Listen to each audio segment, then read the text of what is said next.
There's a house in every neighborhood with a mystery to unfold.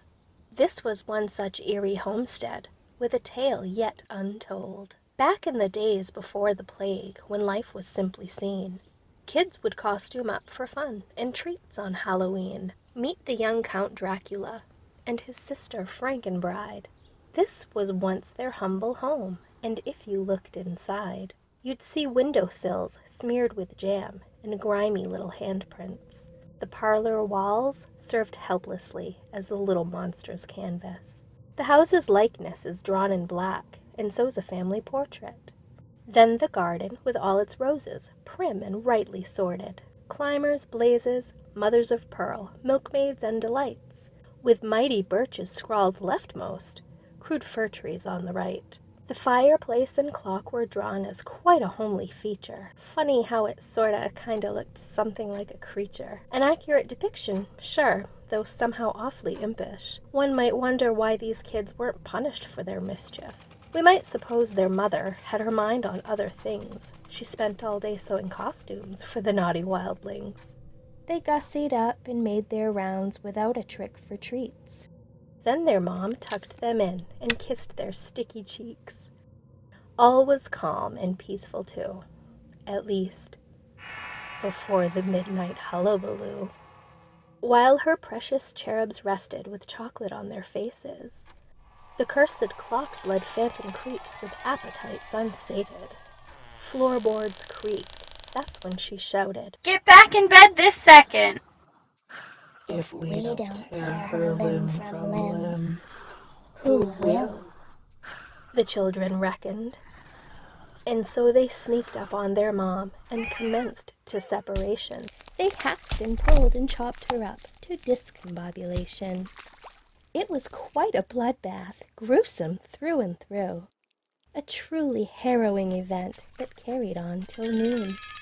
"Time for lunch!"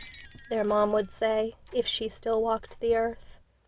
But there'd be no crustless sandwiches, no milk and cookies treat, since she failed to hush the clock before its demon hour bleat. Let's clean up and move along. This place has gotten humdrum.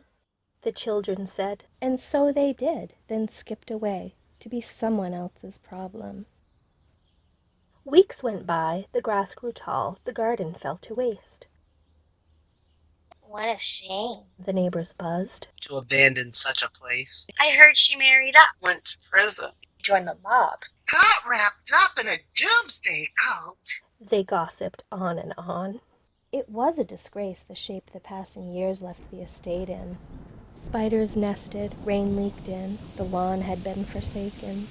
But this nosy townfolk could stand the sight not one decade further. They assigned the sale of it to a realtor spry with fervor. He showed up, pitched a sign, and boasted, What a bargain!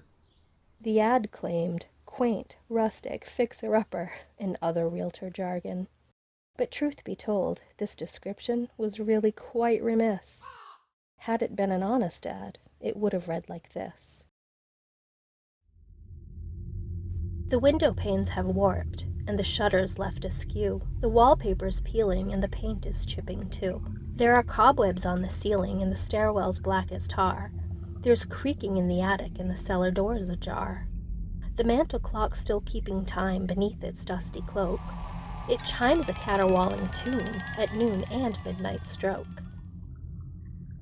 The front door's off its hinges, and the porch steps are rotten.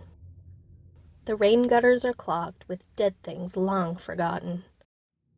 The craggy gate latch rusted shut, and the welcome sign besmirches. There's a garden around the back, between the fir trees and the birches.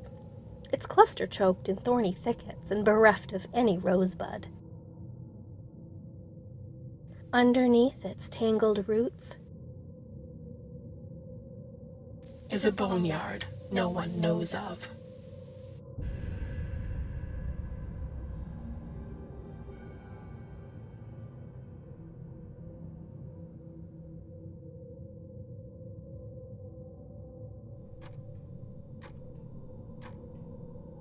If this story had a moral, I'd put it at the end. But it doesn't.